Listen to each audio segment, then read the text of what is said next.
So welcome, welcome, welcome, our remarkable colleague Mujtaba. We so appreciate your leadership and solidarity. And as always at Setsi, we begin all things by giving thanks to our creator, our sustainer. We give thanks to all the original stewards of the various lands we're on. We give thanks to all our ancestors, all those who toiled, our compassion or compensation. We give thanks to all our elders and community stalwarts whose shoulders we stand on as we build, share, and learn together for our collective liberation and sovereignty. So Mujtaba, can you please introduce yourself to our listeners and viewers and share a bit about your remarkable work?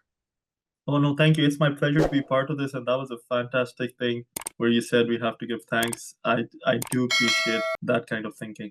It's a pleasure to be here. My name is Mujtaba Khalid. Currently, I'm a Mason Fellow at the Harvard Kennedy School where I'm pursuing an MPA. My background is finance and developmental finance. For the past 8 years before joining the Harvard MPA, I was heading the Islamic Finance Department at the BIBF, which is part of the Central Bank of Bahrain, and I was board member of the Central Bank of Bahrain's Waqf Fund. But I worked in the UK, Malaysia, even a bit in Pakistan, where I'm originally from. And currently, I have a startup. So one of the things which I saw in my work was that we try to do a lot of developmental work, but one strata of developmental economics or developmental work was being largely ignored. I'm not saying completely ignored, but largely ignored. And this is where we had projects in Africa, Central Asia, Southeast Asia. So this was all across. And that was financial inclusion, but for small scale farmers. So if you look at the global map and you look at the global map for financial inclusion, you'll see most of the areas or communities or countries which have low levels of financial inclusion are agri-based. And I was looking at the numbers last week. 25% of the GDP of these small scale countries is attributable to or these developing countries is attributable to small scale farmers. And the World Economic Forum, for example, says the world has 600 million small scale farmers, which produce up to 40% of our food supply. So you can see how important this effort is, but it's largely ignored. And for that end, last year, just before I was about to join Harvard, I set up a startup which works, and I'll talk about it in more detail later, but which gives digital credit to small scale farmers, but also helps increase their yield using data analytics. That's an incredible intro. I really appreciate you providing such context in terms of your background, where you're from, where you've worked, the projects you're working on, and some data. 600 million farmers globally, 40% of our food supply. So once again, I really appreciate data at Setsi is a love language of ours. And my wife does a lot of work in agroecology, so I'm sure she'll appreciate you amplifying the work of the folks that provide us sustainability and some form of liberation, because food security and food sovereignty is one of the biggest challenges I think that we face globally. And the fact that farmers aren't really respected and have to consistently protest and fight for rights, which are a lot of times should be offered and be supported. So once again, I really appreciate you amplifying the work of those vulnerable, distinct groups that require acknowledgments and as far as I'm concerned, should be honored and revered. So my question to you right now is, what's inspiring you? What has you curious, or what's keeping you up at nights? Geez, a lot of things these days. And I don't want to go with the cliche of AI, because Elon Musk has spoken too much on that, so I won't talk about that. But I'll come on to something more basic. And especially because, and I'm sure as you've also traveled in developing countries, you see, and being raised in Pakistan, right?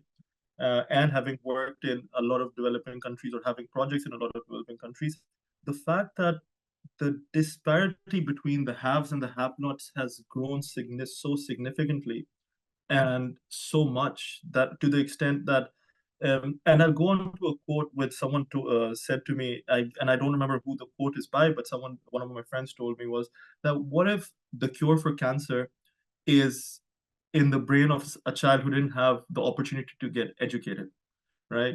So, and this is where it comes why I talk about small scale farmers and why it's passionate about small scale farmers. Because imagine if you improve just 20 to 30% the yield of small scale farmers, if you make them more productive, you're not, like I told you, 25% of global GDP of developing countries. If you increase that by 20%, there's a development impact. But then you have these farmers who are 20-30% more productive. They can spend on the education of their children. They can feed them, because stunted growth in the newborns of the people who are really at the base of the pyramid, or they're really at the bottom of the pyramid, is something which is, again, a big issue. So all of these things, when I travel, not to the Western Europe or the America or whatever, but when I travel to developing countries, one of the things I see, and especially as a parent, this impacts you. So maybe 10 years ago or something, it might not impact me as it does now. When I see kids who are born with not even half of the same opportunities with people, compared to kids of people who are, let's say, in the top, not even the 1%, right? Not even the 1%, the top 30% or 20%, right? Because the disparity has increased so much. There are other things like, will the robots take over and everything? But I think what really keeps me up is those things. It doesn't matter if the robots take over, if there are no humans left, in the sense of, um, to farm, to produce, to have all of these things, the services we take so much for granted. Sometimes, when I, again, am in developed countries and I see people throw out food, right? It's like the way I was brought up and the way some of us were brought up, just throwing away food. And even in some a lot of religions, wastage of food, for example, is condemned. You see, so these kinds of things are, I think, more important, in my humble opinion, than worrying about whether the robots will take over. We should worry about that as well, but I think personally it's the basic things we need to get right before we start thinking about those things. Indeed, indeed. I couldn't agree more. We need to find ways and means to, even if we're just throwing out food, compost, soil science, agroecology, frameworks where if we have to create waste, the waste is recycled and renewed, and creates or supports some of the biodiversity loss that we have on the planet. And if anything, reanimates and restabilizes some of the soil that's just being obliterated across the planet, which creates dynamic where a lot of small farmers, and folks in the margins of what folks call emerging markets, developing nature and nations, are struggling with. So once again, I couldn't agree more. And this is really important work. And I really love the fact that you just highlighted some of the disparities of children and youth globally in terms of opportunity provision and meaningful, sustainable opportunities.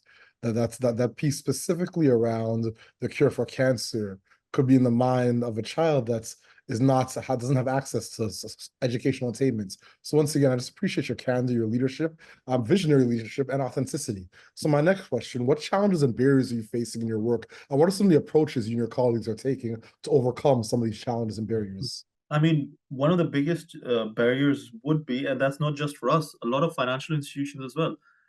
In fact, there are two. One is, excuse me, the current financial system. It should be more inclusive, but it's exclusive, and I'll explain why. So, for example, if someone can show they have a good source of income, then they're seen as low risk, right? So they have, actually, when they go to a bank for a loan or financing, they have access. They already have a good source of income. They can unlock more wealth, so to say. If I have assets, then I'm even a lower risk, right? Now, all of these things in conventional finance, these are things the risk models of these banks are built upon, right? And these are very exclusionary, because what do the people who really need financing don't have? A good source, a steady source of income and assets, right? But the other thing is, how do we get to them? So that's one thing of looking at it, right? The other thing was, how do we get to them? Because again, I do understand that some of these banks are for profit. So setting up a bank branch in rural Pakistan, which has, like, no road access and like maybe 50 customers, does not also make sense, right? For them, right? Because again, even from a economic sense, it's not sustainable, right? Because someone has to bankroll that, and who will do that? And this is what's interesting. This is where we leverage technology. Now, everywhere from Africa to Central Asia to Southeast Asia, the penetration of smartphones has increased tremendously, and the access to internet has also increased tremendously. So you have something which you can get to them through, and this is something we're working on. Instead of them coming to us or financial institutions, how can we go to them? How can we not only provide them with financing, and that's how we give them digital finance. So the app or the startup I work on called Bagi, it gives digital credit, right? So you cannot use that credit anywhere, but we have pre-approved vendors where they can go.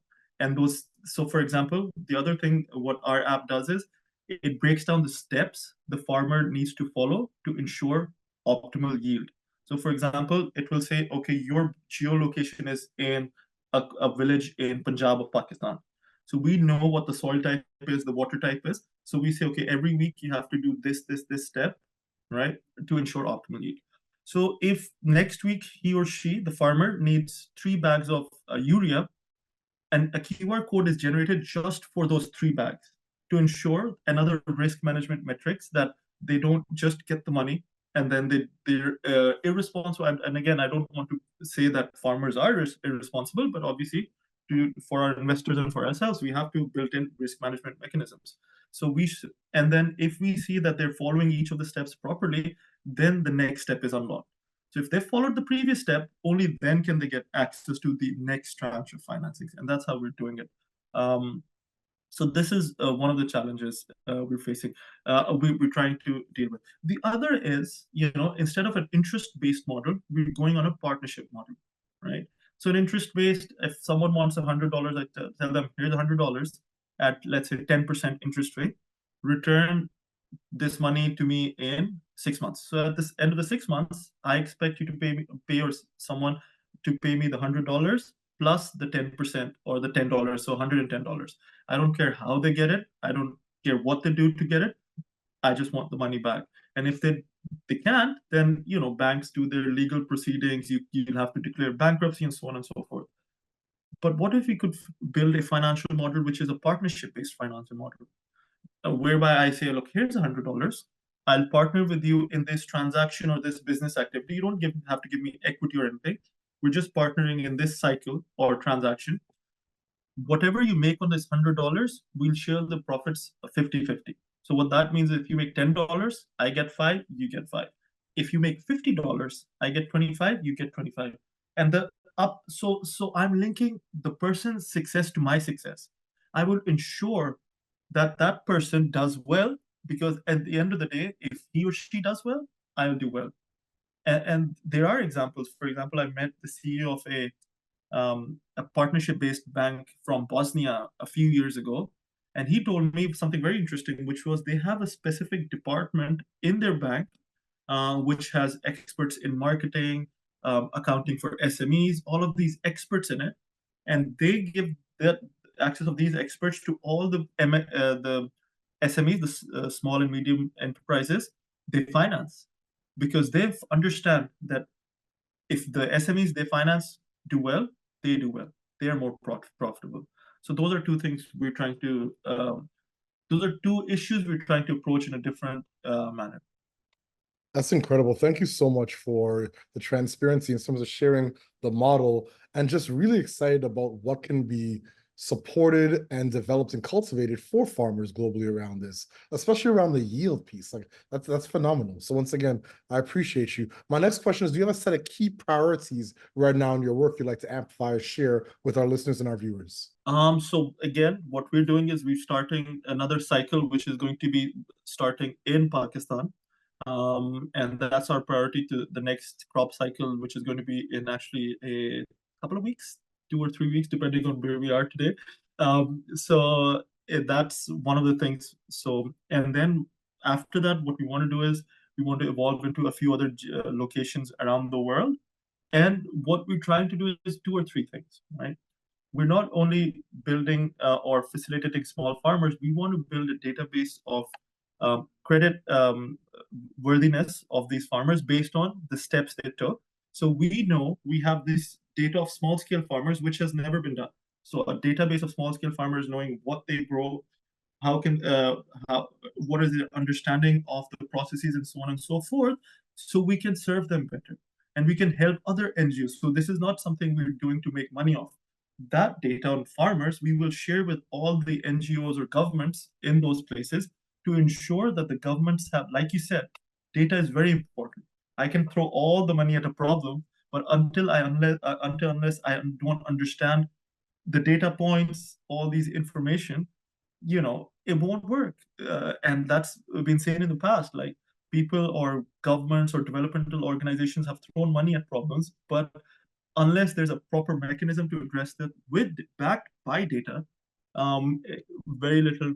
In again, in my humble opinion, I'm not saying I have all the answers, but in my humble opinion, that's how we want to approach it. So build a database of small scale farmers from around the world to ensure that everyone else also can leverage off that, and getting financing to the people, the people really farther away from the big cities and all of those, the small scale farmers. That's incredible. And that data will tell such a rich story of not just the gaps, but the chasms that small scale farmers face.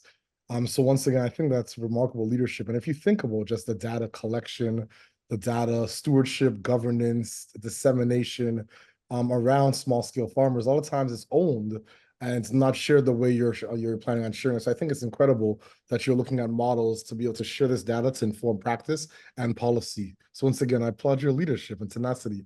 So my second last question, what is your ultimate goal? And what does success look like and feel like to you and your colleagues? So for the startup, the ultimate goal is we want to eventually go to scale and eventually have a uh, database of small scale farmers, something to help us unlock, like you said, some stuff which is there in plain sight, but hidden in data, under data. So that's one of the things we want to do. Because again, I'm really big on data analytics, and that's something which we think we should approach things by analytics rather than just saying, oh, let's try this. You see?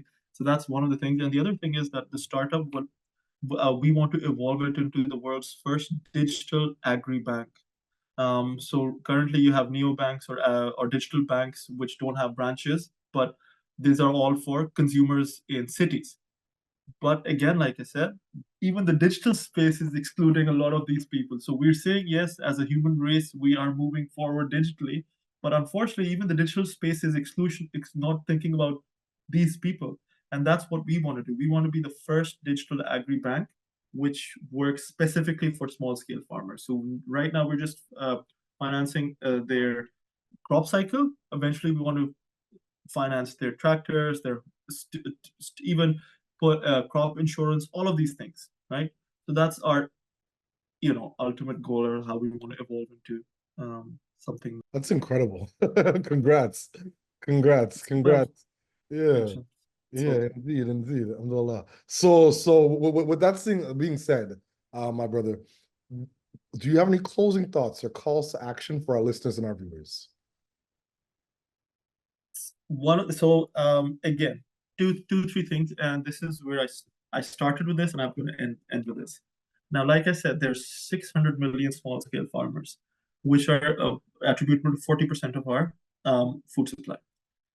Currently, the rate at which our population, the human population, is growing, unless we don't make these people productive, we'll have to go towards more deforestation. Okay? Now imagine we already have these people working on fields. If we make them 20, 30, 40% more productive, we're not only having a positive impact from a financial perspective, but also from the Earth's sustainable and all of these perspectives. So that's one of the things. And why is this important? Because, and I'll leave you with a very grim, and I don't like ending with a grim note, but for example, access to finance is such a big issue that these small scale farmers, when they're literally don't have any other avenues or channels, they go to loan sharks, right? And only in India alone, every hour a farmer commits suicide based because of indebtedness, this debt trap, this generational debt trap. And that's just one country. Imagine globally how much of an issue in different places this is. So it is an issue which is not just, oh, let's just deal with it, or it's a good thing to do. You know, it's impacting people's lives in ways we are not even considering, because we are part of the haves. We're not part of the have-nots. Thank God for that. But that also gives us a response. That means that we also have a responsibility, and that's how I live my life. So if I'm lucky that God has put me in a place, in a position, that doesn't mean that I don't do anything about it. That is a responsibility. And that's how I would like other people. And even if you're not a believer or whatever, like even if the universe puts you where you are, you do have a responsibility to your kind, your people, to ensure that everyone, at least when your life is towards the end, you look back and say, at least I did my part, right? So that's the only thing. And a bit of a grim finish, but I think people should understand that this is a serious problem. I couldn't agree more. I grew up in East Toronto in Scarborough. When I was 16 in 1999, one of my closest friends committed suicide because of debts. He was involved in something that, and he took his own life. So definitely, I think that anyone that's been close to anyone that committed suicide, especially based off the circumstance you mentioned, it will resonate for them. So I don't think it's grim. I think it's, if anything, life affirming. To call on a call to action around the seriousness in terms of the circumstances and situations that folks face in the margins, the periphery of community and economy, and more importantly, the social isolation that manifests when you're looking at life and debts. So once again, I just give thanks for your tremendous leadership, your candor, your transparency, and your incredible vision for small scale farmers globally and what you're doing locally. So, my father always said, think global, but act local. And you are a living testament to that work, my brother. So, Mujtaba, I just give thanks to the creator for all that you do for so many. And as always, at Setsi, we close all things by giving thanks to our creator, to our sustainer. We give thanks to all the original stewards of the various lands we're on. We give thanks to all our ancestors, all those who toiled without compassion or compensation. We give thanks to all our elders and community stalwarts whose shoulders we stand on as we build, share, and learn together for our collective liberation and sovereignty. Peace to you, my brother. I give thanks for all that you do. Thank you so much. Thank you so much.